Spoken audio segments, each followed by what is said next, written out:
आशा करते हैं कि आप अच्छे होंगे, स्वस्थ होंगे, आप पढ़ाई में चलते होगी। आपको उदित है कि हम आपके लिए हर समय प्रयास कर रहे हैं, सही सटीक जानकारी के माध्यम से रेलवे भर्ती परीक्षा की तैयारी करवा रहे हैं, जिसमें हम एनटीपीसी ग्रुप डी के लिए तैयारी करा रहे हैं और हम कांस्टेबल एग्जाम हाल ही में हुआ है और पिछले ईयर एनटीपीसी ग्रुप डी के प्रश्नों के माध्यम तैयारी चल रही है। अगर आप पढ़ना चाहते हो तो अवश्य जुड़ सकते हैं, कोई जोर जबरदस्ती नहीं है, जो विद्यार्थी पढ़ेगा सो बढ़ेगा, समझे। चलिए, और आप बता दें हम मैथमेटिक्स के और रीजनिंग के टॉप 10 प्रश्न कवर करते हैं और जी के जीएस का 25 प्रश्न कवर होता है और 20 भी प्रश्न कवर होता है। तो यहाँ पर आपको एनटीपीसी ग्रुप डी के एग्जाम के प्रश्न मिलेंगे और आरपीएफ कांस्टेबल हाल ही में एग्जाम वो सब के प्रश्न मिलेंगे और न्यू एडिशन के प्रश्न मिलेगा। याद रखिए, जिस प्रकार का टॉपिक एग्जाम प्रश्न पूछ रहा है उसी प्रकार के हम पढ़ाएंगे, चिंता बिल्कुल ना करें। आप लोग बढ़िया ईमानदारी से पढ़ते रहें, बढ़ते रहें और हमने हर शिफ्ट को सिस्टमेटिक एक के बाद एक शिफ्ट कवर करने का प्रयास कर रहे हैं। इसके पहले हमने एक शिफ्ट कवर कर दिया है, जो इस सेकेंड शिफ्ट का लास्ट टॉपिक याद रखिएगा। तो 10-10 प्रश्नों का समार होता है, तो हम टॉप 10 प्रश्न मैथ रीजनिंग का कवर करेंगे, समझे। चलिए, इसके हमने इस शिफ्ट का 2 प्रश्न बना चुके हैं, 2 पार्ट 10-10 प्रश्नों का। अगर आप नहीं देखे तो जाके देखें, ये तीसरा पार्ट है और इसके बाद हम नया शिफ्ट उठाने वाले हैं। चलिए, तो वीडियो अच्छा लगेगा तो बस हमें कमेंट कीजिएगा वीडियो अच्छा लग रहा है, क्या जानकारी लाभदायक है नहीं। अगर आप एग्जाम देकर आए होंगे कांस्टेबल का तो आपको पता होगा कि ऐसे ही प्रश्न आए थे। चलिए, 4 अंकों की सबसे बड़ी संख्या ज्ञात करें जो 10, 20 और 40 और 75 से विभाज्य। देखिएगा, यह प्रश्न हमें बता रहा है कि संख्या पद्धति का विभाजिता का नियम का प्रश्न आएगा। तो विभाजिता का नियम प्रश्न अगर आप नहीं पढ़े तो पढ़ लीजिएगा, वरना आपको घाटा हो सकती है। देखिएगा, तो 4 अंकों की यहाँ पर ऑप्शन नंबर दूसरा, पहला, तीसरा, चौथा सबके सब 4 अंकों की हैं, तो ऑप्शन ये तो सब आने वाले हैं। नेक्स्ट बात सीखिएगा कैसे छांटते हैं। 10, 20, 30 सॉरी 10, 20, 40 यहाँ जीरो लगा, याद रखिएगा। इसका मतलब होगा कि जीरो मतलब होता है 5 गुणा 2। हम कहते हैं जीरो तभी बनेगा जब 5 गुणा 2 होगा। तो 5 का नियम लगाते हैं। 5 का नियम कहता है कि मैं किसी संख्या को तभी विभाज्य कर पाऊंगा जब इकाई में 0 हो या 5 हो। तो हमारे पास ऑप्शन पहला, ऑप्शन दूसरा, ऑप्शन तीसरा में 0 है लेकिन 5 नहीं है, विभाज्य होगा। लेकिन ऑप्शन चौथा में 5 नहीं है, मतलब ये संख्या ना 10 से, ना 20 से, ना 75, ना 40 से विभाज्य होगी। तो ऑप्शन नंबर चौथा को जिंदगी भी नहीं लगाने का, तुक्का मार के, समझे। चलिए, ऑप्शन छांटना सिखा रहा हूँ। अब कहता है 4 अंकों की बड़ी से बड़ी। ऑप्शन पहला भी कटेगा, दूसरा भी कटेगा, तीसरा भी कटेगा। अब एक बात बच चुका है, सबसे बड़ी। ऑप्शन पहला बड़ी नहीं है, ऑप्शन दूसरा बड़ी नहीं, ऑप्शन तीसरा, इन दोनों में, इन तीनों में सबसे बड़ी कौन है? ऑप्शन तीसरा है। चौथा तो आंसर होगा ही नहीं। ऑप्शन पहला, दूसरा, तीसरा में सबसे बड़ी कौन है? तीसरा, यही आपका आंसर होगा, समझे। चलिए, ये आपका आंसर। अगला प्रश्न आपके समक्ष है। एक खुदरा विक्रेता 20,000 के अंकित मूल्य पर इलेक्ट्रॉनिक्स का एक बैच खरीदता है। आपूर्तिकर्ता 15% का व्यापार छूट और व्यापार छूट के बाद की कीमत पर 5% की अतिरिक्त छूट स्कीम प्रदान करता है। दोनों छूट के बाद खुदरा विक्रेता द्वारा भुगतान की जाने वाली प्रभावी कीमत कितनी? देखिएगा, हमें कह रहा है उस इलेक्ट्रॉनिक सामान है जिसकी कीमत कितनी है? 20,000। कितनी थी? 20,000। याद रखिएगा, उस पर पहली बार कितना छूट मिला? 15%। मतलब कितने पर लिया होगा उसने? 85 पर, ठीक है, याद रखिएगा। नेक्स्ट, उस पर व्यापारी 5% और छूट देता तो भाई कितना बचेगा? 95 बचेगा, जीरो नीचे आएगा परसेंट का। 2 2 4, 4 ने पड़ गए। अब देखिएगा, 2 गुणा 85 गुणा 95, आपका आंसर आने वाला है 2 गुणा 85 गुणा 95। आप अगर गुणा करोगे तो ऑप्शन नंबर आपका तीसरा ही राइट आंसर आएगा। देख लीजिएगा, हमने समझा दिया कि किस प्रकार से प्रश्नों को हल करने के बिठाना था। 20,000 का 85% इंटू 95%, 15% छूट मतलब 85, 5 छूट मतलब 95, समझे। तो अब 0 0 चले गए भाई, 4 20,000 के 4 जीरो इधर नीचे के परसेंट के 100 जीरो, 2 जीरो थे, 2 जीरो, 4 जीरो ने पड़ गए। इस प्रकार से 2 गुणा 85 गुणा 95 अगर आप करोगे तो आपका आंसर ऑप्शन नंबर तीसरा ही आएगा। नहीं आएगा तो बता दीजिए कमेंट बॉक्स में, समझे। चलिए, अगला प्रश्न आपके समक्ष आप देख पा रहे हो यहाँ पर, देखिएगा। चलिए, अगला प्रश्न देखिएगा। 10% वार्षिक साधारण ब्याज पर निवेश करने पर एक राशि 2 वर्ष बाद 3,360 हो जाती है। समान राशि पर ब्याज दर से 2 वर्ष का साधारण ब्याज कितना है? ऐसी बात कर रहा है। देखिएगा, हमें कह रहा है 10% दर है और 2 वर्ष का जो क्या है हो जाती, मतलब क्या है? ए। तो उसी दर पर वही पैसा पर 2 वर्ष का ऐसा ही ज्ञात करो, ठीक है। अब हम पहली बात पकड़ते हैं 10% दर 2 साल का, तो 20% ब्याज बनेगा, ठीक है। अगर आपको बात करें 20% ब्याज है तो 20 बटा क्या बनेगा? 100 बनेगा परसेंट के हिसाब से। नीचे वाला पी होता, ऊपर वाला ऐसा ही होगा। जैसे ही आप एस आई और पी को जोड़ोगे तो क्या बनेगा, 120 बनेगा। यही तो क्या होता है आपका ए होता है, समझे। अब देखिएगा ए अपॉन एस आई, क्योंकि ए हमें दे के रखा भाई 120 आया अनुपात में, और एस आई तो मांग कर रहा, जो कितना बनेगा 20% बनेगा ना बनेगा। अनुपाती ए 120, अनुपाती आपका एस आई 20 आ गया, जीरो आ जाएगा। 6 कम 6 से 2 ही कम 2, 2 छक्का 12, मतलब 6/1। समझ गए होंगे आप लोग, 6/1 मतलब नीचे वाला एस आई है, ऊपर वाला ए है। अब हमें पता है, आपको पता होनी चाहिए कि 2 साल का ए का अनुपाती मान 6 है और रियली मान कितना 3360 है। और नीचे देखिएगा 2 वर्षों का जो सी आई है, समझ आएंगे एस आई, एस आई का मान कितना आ रहा आपका एक आ रहा है। तो 6 पंचे 30, 3 बचेगा, 6 छिंग 36 और जीरो का जीरो। इस प्रकार से आप देख पाए होंगे कितने बार कटा है जी, 560 बार। तो यहाँ भी आंसर 560 बार गुणा करना पड़ेगा, तो 560 ही आपका आंसर है। यही तो आपका क्या है, एस आई ना। हाँ, एस आई मतलब साधारण ब्याज है, सिंपल इंटरेस्ट है। तो आप समझ गए होंगे, ऑप्शन नंबर चौथा आपका राइट होगा ना, समझे। चलिए अगला प्रश्न लेके चलते हैं। ध्यान रखें, इस शिफ्ट के हमने 2 पार्ट कवर कर चुके हैं 10-10 प्रश्नों का। तो तीसरा पार्ट चल रहा है इस शिफ्ट का, याद रखिएगा। तो क्रम से आप डे बाय शिफ्ट बाय देखते रहो, हम आपको दिखाते रहेंगे। बस आपको समझने का प्रयास करना है किस प्रकार के प्रश्न एक शिफ्ट में। ध्यान रखें, मैथ्स का 3 पार्ट बनेगा, रीजनिंग का 3 पार्ट बनेगा, जीके जिसके 2 पार्ट बनेंगे, याद रखिएगा, तब कवर होगा पूरा शिफ्ट। चलिए, तो यहाँ पर देखिए अगला प्रश्न आप देख पा रहे होंगे, और हमने प्रश्न कवर करा चुके हैं। जो प्रश्न आप देख पा रहे होंगे, यह प्रश्न हमें पिछले शिफ्टों में पूछा जा चुका, और इसी शिफ्ट में प्रश्न पूछा। ध्यान रखें, मैं आपको बता दूं, यह प्रश्न 3 बार आया है, 3 बार याद रखिए। और 655 योग तो बार बार दे रहा है, तीनों बार दिया है। अगर आप यकीन नहीं तो आप लोग खुद देख लीजिएगा, पहला पार्ट उठा के, दूसरा पार्ट उठा के, तीसरा पार्ट उठा के, आपको समझ जाओगे, समझे। सिस्टमेटिक एक के बाद एक मिल जाएगा आपको। तो देखिए, 5 संख्याओं का योग 655 है, पहली 2 संख्याओं का औसत 75 है, तीसरी संख्या 119 है, 2 अन्य संख्याओं का औसत ज्ञात करो। देखिए बता देते हैं, 5 संख्याओं का टोटल 655 है और 2 का औसत 75 है। जब 2 गुणा 75 करोगे तो यह निकलेगा 150।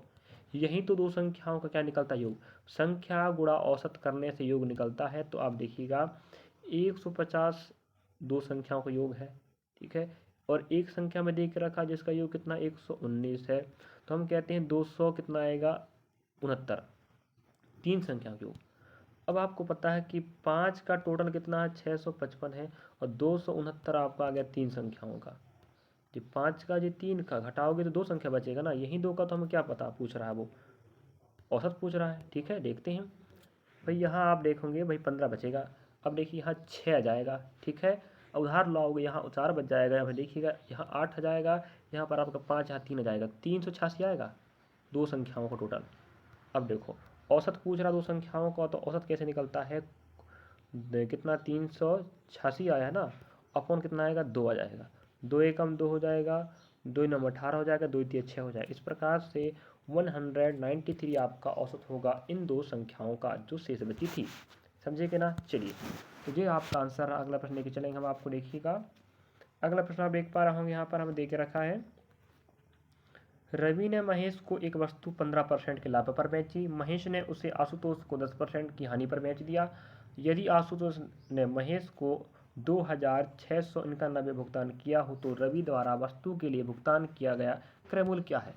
अब हम बेचने की बात कर रहे हैं, आपको बता दें, एक बार बेचे 2 बार बेचे, हमें ये प्रश्न इस प्रकार टॉपिक का हमें पहले मिल चुका है।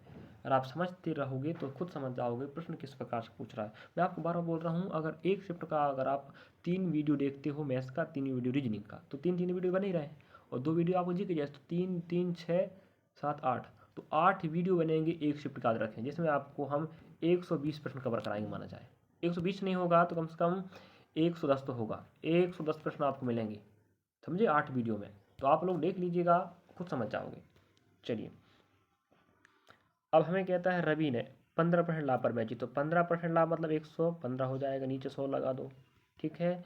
महेश ने 10% हानि मतलब कितना 90 हो जाएगा, 90/100 हो जाएगा, ठीक है। और रही बात, उसने कितना पैसा दिया है 2691, ठीक है। अब यहाँ हमें एक्स रखना पड़ेगा, एक्स का 115% इंटू 90% बराबर कितना पैसा 2691। एक्स यहाँ पर है गुणा में, यहाँ लालू भाग पर। अब आप समझ गए होंगे, ठीक है। शुरू का पैसा हमें नहीं पता ना, क्योंकि रवि ने कुछ पैसे में खरीदा और 15% पर महेश को बेच दिया लाभ पर, ठीक है। तो रवि का पैसा नहीं पता, रवि पैसा निकाल रहे हैं। अब 0 0 चला जाएगा। अब 9 का पहाड़ा पड़ेंगे भाई, है कि नहीं। 9 तेरी 27 होता है, 3 बार नहीं जाएगा, है कि नहीं। ठीक है, यहाँ से हम भाग लगाएंगे तो जे जाएगा 9 दूना 18 भाई, 8 बच जाएगा। 9 9 21 हो जाएगा, फिर 8 बच जाएगा, 9 9 21 हो जाएगा। इसका मतलब है 9 का पहाड़ा 200 डबल लाइन में गया, ठीक है, याद रखिएगा। अब हम भी काम करेंगे यहाँ से। 5 दूना 10, 5 दिए 15, 5 दूना 10, 0 हो जाएगा, ठीक है। अब देखिएगा आप लोग यहाँ पर, अब यहाँ भाग लगाएंगे, 23 एकम 23 जाएगा, है कि नहीं, 6 बच जाएगा। और 3 बार लेके चलेंगे तो भाई 69 जाएगा। अब देखिएगा यहाँ कट गया। अब यहाँ बराबर में 13 यहाँ बचा है, 13 दूना 26, और अब पास 1 2 0 बचे हैं, समझे। देख सकते हैं आप लोग किस प्रकार से हमने आंसर लाके बताया है। 13 दूनी 26 हो जाएगा, 1 और 1 2 0। इस प्रकार से रवि का जो रवि कितने में खरीदा था याद रखिएगा, 2600 में। 2600 में रवि ने खरीदा, 15% लाभ पर बेचा और आशुतोष को 10 पर हानि पर बेचा। इस प्रकार आशुतोष ने महेश को कितने रुपये दिया था, 2691। ये आपका आंसर हो जाता, समझे। ऑप्शन नंबर तीसरा आपका राइट होगा। बखूबी आप समझ गए हो किस प्रकार से हमने बैठा जानकारी और किस प्रकार से काट कर, थोड़ा सा स्पेस कम पड़ता है विद्यार्थी, इस कारण से जगह कम पढ़ने के कारण हम सही तरीके से समझा नहीं पाते, समझे। चलिए बाकी आप लोग प्रयास कीजिएगा समझने का। चलिए अभी मैंने इसी शिफ्ट का इसी प्रकार का प्रश्न कवर कराया हूँ और योग बिल्कुल सेम दे के रखा था 655। क्या आपको पता है? नहीं पता तो आप लोग जस्ट इसके पहले 1 या 2 प्रश्न पहले देख सकते हो आप लोग। और मैं बता रहा हूँ आपको, जब कुछ प्रश्न ऐसे होंगे जो रेलवे 3 बार दे देता है, कम से कम 2 बार और अधिकतम 3 बार प्रश्न आने की संभावना और उसी टाइप का उसी प्रकार का प्रश्न आने की संभावना है। ये आप याद रखिएगा, रेलवे क्या करता है, हर प्रकार के प्रश्न को 2 या 3 बार देता है, रिपीट कर देता है। और देखिए वही कॉन्सेप्ट का प्रश्न है भाई। 5 संख्या योग 655 है, 2 का 77 है, तीसरा दे के रखा, इन दोनों का योग निकाल लेना, जोड़ लेना, इसका घटा देना। अब इसको मैं नहीं बताऊंगा भाई, इसको मैं नहीं बताने वाला, ये आपका होमवर्क रहेगा। आपको क्या करना है, इसका आंसर कमेंट बॉक्स में नहीं बताइएगा। तो कमेंट में कीजिएगा आंसर किस प्रकार से इसका आंसर आएगा। 185.5%। अगर नहीं बनेगा तो पिछला प्रश्न जाके देख लीजिएगा, पिछला का पिछला शायद रहा, इसी प्रकार का प्रश्न हमने हल कराया है और सेम कॉन्सेप्ट रहेगा, कॉन्सेप्ट की चेंज की बात ही नहीं है। चलिए अगला प्रश्न आप देख पा रहे होंगे। एक 629 मीटर लंबी रेलगाड़ी विपरीत दिशा में 10.4 किलोमीटर पर आवर की चाल से चल रहे एक व्यक्ति को 12 सेकंड में पार करती है।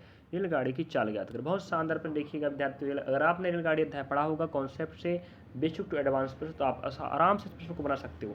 बाकी आपके समक्ष आंसर दे के रखा। कुछ विद्यार्थी कमेंट करते हैं सर आप कुछ भी पढ़ाते रहते हो। भाई क्या आप ही पढ़ा लो, फिर ये आप ही बनता तो मत पढ़ो भाई हमसे। जो विद्यार्थी पढ़ना चाहता है उसे पढ़ने दीजिएगा, समझे। चलिए तो आप हमसे पढ़ रहे विद्यार्थियों, हमें उम्मीद है कि हम आपके लिए बेहतर प्रयास कर रहे हैं। और अगर आपको लगता है कि हम नहीं कर पा रहे हैं प्रयास, तो आप लोग कमेंट बॉक्स में कीजिएगा सर आप अच्छा पढ़ा रहे हैं और अच्छा करने का प्रयास करें, जैसे हम और अच्छा कर सकें। बाकी मैं प्रयास करता हूँ सही सटीक जानकारी देने का, समझे।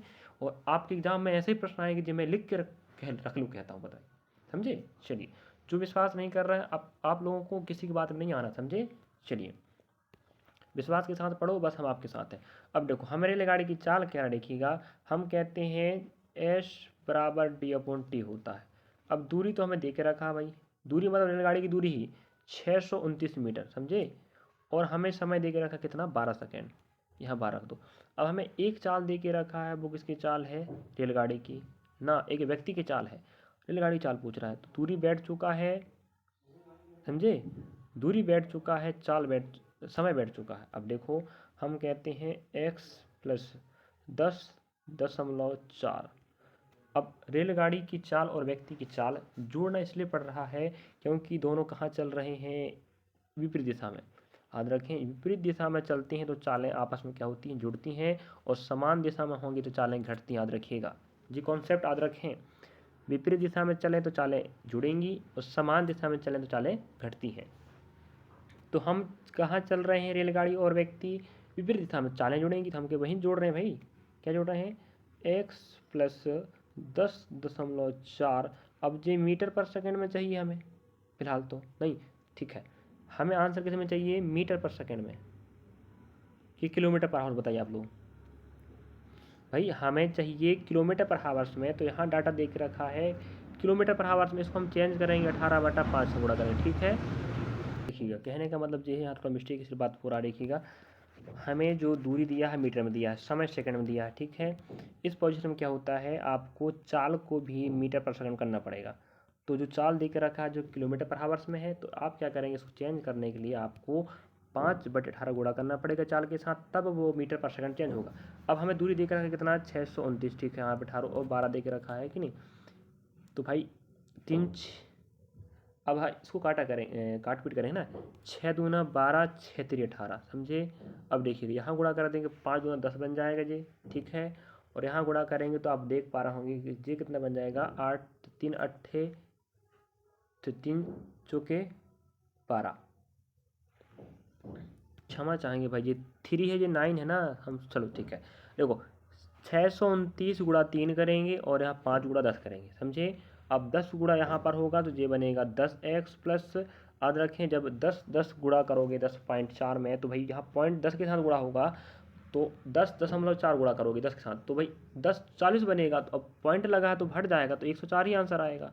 तो 10x प्लस 4 आ जाएगा, बराबर में आप पास इन दोनों का गुणा करोगे तो 1887 आएगा, रखिएगा कितना है, देखिएगा 10x प्लस 104 बराबर 18 आपका 87 आ जाएगा, ठीक है। अब 10x यहीं रहना दो भाई, अब माइनस 1887 में जब 104 घटाओगे तो आपका डाटा कितना बच कर आएगा, 1783, कितना आएगा, 1783, समझे।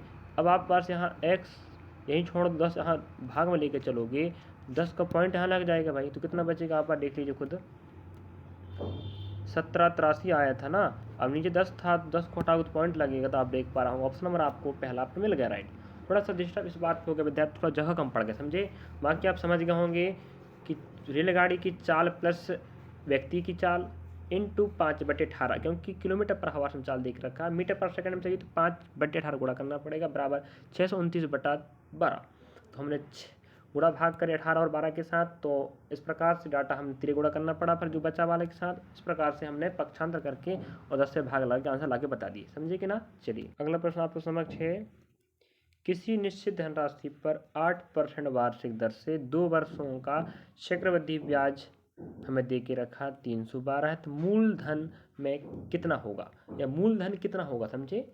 तो हमें दे के रखा है 8% की दर से 2 वर्षों का चक्रवृद्धि ब्याज। देखिएगा अगर हम बात करें 2 वर्षों का चक्रवृद्धि ब्याज परसेंट निकालना हो और 8 की दर से, तो इसका विधि होता है, देखिएगा 2% निकालने के लिए 2r प्लस r⁴ समझे, 2 साल का ब्याज परसेंट, 2 गुणा 8 प्लस 8 के 100 कितना हो जाएगा 64, नीचे आपका कितना देख रखा है 100। अब 100 को भाई यहाँ हटाओगे तो 0.64 बनेगा ना, और जब 8 दूना 16, 16 के 16 प्लस 0.64 जोड़ोगे तो कितना बन जाएगा जी, 16.64 आपको बन जाएगा। ये आपका रहा 2 साल का 8% दर से चक्रवृद्धि ब्याज, समझे, ब्याज रहा। अब देखिएगा 1664 आप पास ब्याज है, अब पॉइंट का हम नीचे 100 लगा दी और परसेंट का 2 जीरो और लग गए, हाँ समझे। नीचे वाला P है, ऊपर वाला आपका CI है, वो भी कितने साल का, 2 साल का। 1 साल का ब्याज 8% था, 2 साल का 16.64 बन गया, 2r प्लस r⁴ की विधि से बन गया।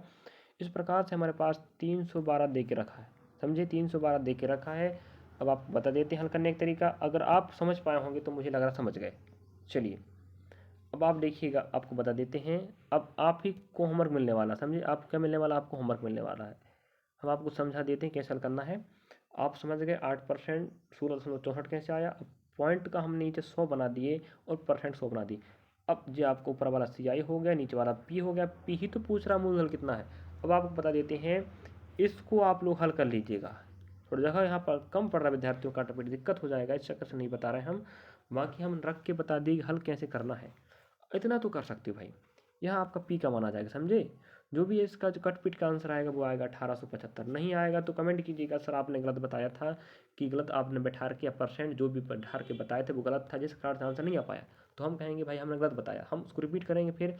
बाकी मुझे बखूबी पता है कि जो मैं बताया वो सही है, आप लोग हल कर लीजिएगा। अगर ऐसा आंसर नहीं आएगा तो हमें कमेंट बॉक्स में करेंगे, ऑप्शन चौथा नहीं आता तो, समझे। चलिए अगले प्रश्न आप देख पा रहे होंगे, समय कारक का प्रश्न आया, महिला पुरुष वाला प्रश्न आया, ध्यान रखें इस प्रकार के प्रश्न भी आपको देखने को मिलता है। शायद इस प्रश्न को मैं बता चुका मुझे लग रहा है, हाँ। चलिए इस प्रश्न को मैंने पिछले पार्ट में कवर करके बताया था किस प्रकार से आंसर आया था, और एक बार रिपीट कर देते हैं भाई, दोबारा आ गया कोई बात नहीं, हम रिपीट कर देते हैं। 7 पुरुष किसी कार्य को 6 दिन पूरा कर सकते हैं, जबकि 4 महिलाएं उसे 14 दिन पूरा कर सकती हैं। 2 महिलाएं और 2 पुरुष इसे कितने दिन में पूरा करेंगे? मैंने इस प्रश्न को पिछले वाले वीडियो में कवर कराया हूँ। अगर आप लोग उस वीडियो को देखे होंगे तो आप आंसर 12 ला सकते हो, नहीं देखें तो जाके देख सकते हैं, आप समझ लीजिएगा।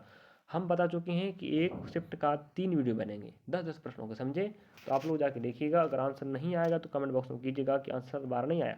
वैसे मैंने पिछले वीडियो में बता चुका हूँ आंसर कैसे आ रहा है। चलिए आप लोग आंसर बताइएगा, अगर आप नए हैं तो और प्रयास करें। सभी प्रश्न हम ही बता देंगे तो आप क्या करोगे बताओ। होमवर्क में हम देते हैं, ऐसा ना हुआ हो। मैं जीडी के लिए पिछले ईयर का प्रश्न पढ़ाया और रेलवे का तैयारी करा रहा हूँ, कांस्टेबल के लिए मैंने तैयारी करवाया था, और बिल्कुल वैसे ही प्रश्न एग्जाम में आए थे जिस प्रकार से हम पढ़ा रहे हैं फिलहाल अभी। और जिस प्रकार से हम पढ़ा रहे हैं, ध्यान रखें, मैथ्स जी के जैसे एनटीपीसी, ग्रुप डी और हाल ही में एग्जाम हुआ कांस्टेबल के प्रश्नों के माध्यम से ऐसे प्रश्न आपको रेलवे भर्ती परीक्षाओं को अदर भर्ती परीक्षाओं में देखने को मिलेगा। और साथ में SSC, bank, railway, state level, Madhya Pradesh समस्त भर्ती परीक्षाओं में आप काम देने वाला, और एनटीपीसी ग्रुप डी में तो आपको 80-90% फायदा देगा। चलिए, 10% वार्षिक दर से 40,000 रुपये पर 1.5 वर्षों के लिए ब्याज राशि कितनी है? आपको ब्याज राशि पूछ रहा है, और कौन सा ब्याज पूछ रहा है? सीआई ब्याज, समझे? जबकि ब्याज अर्धवार्षिक रूप से संयोजित हो। आपको बता दें, जब भी अर्धवार्षिक कह देता है, जिसे हम 6 माही कहते हैं, 6 माही बोले या अर्धवार्षिक बोले बात एक ही है। तो क्या करते हैं, दर का आधा, दर हमें दे के रखा 10%, आधा कितना बन जाएगा इसका 5%, तो 5% लेना पड़ेगा। और समय दे के रखा 1.5, तो 1.5 का 2 गुना कितना, 3 वर्ष। तो अभी आपको दर 5% लेना पड़ेगा और समय 3 वर्ष लेना पड़ेगा, समझे? और 5% और 3 वर्ष के हिसाब से आपको ब्याज परसेंट निकालना पड़ेगा। ऑप्शन नंबर आपका पहला आएगा। चलिए इसको भी होमवर्क कर देते हैं, कमेंट बॉक्स कमेंट कीजिएगा। समय बहुत ज़्यादा हो रहा है, हम प्रयास करेंगे बताने के लिए, लेकिन आप लोग भी तो प्रयास करें। आप लोग प्रयास ही नहीं करते भाई। हम आपको बता दिए ना, दर का आधा होगा तो 5%, और समय का 1.5 गुना, तो 1.5 गुना नहीं 2 गुना, तो 1.5 है 2 हो जाएगा, तो 3 वर्ष हो जाएगा। तो इस प्रकार से 5% और 3 वर्ष के हिसाब से आप ब्याज परसेंट निकाल लो। और अर्धवार्षिक रूप से कह दिया तो हम चेंज कर दिए, तो हमें पूछ रहा ब्याज। अगर ऑप्शन पहला नहीं आता तो या तो प्रश्न का ऑप्शन गलत है, या प्रश्न ही गलत है, या आप गलत कर रहे हैं, या हम गलत बता दिए। चलिए, हमने बिल्कुल ठीक बताया है, 5% और इसका 3 वर्ष। प्रयास कीजिएगा आंसर निकालने का। और वीडियो कैसा लगा, अच्छा लगा तो लाइक करेंगे, सब्सक्राइब करेंगे, शेयर करेंगे, और कमेंट अवश्य करें वीडियो कैसा लग रहा है। कमेंट करने से हमारा हौसला बढ़ता है। और साथ में आप लोग अपने साथियों के पास साझा करें, जो विद्यार्थी पढ़ना चाहता है, उसे नहीं पता पेपर में किस प्रकार प्रश्न आते हैं, क्या पढ़ना पड़ेगा और किस प्रकार हल करना पड़ता है, समझे? चलिए मिलेंगे नेक्स्ट पार्ट में। धन्यवाद आपका।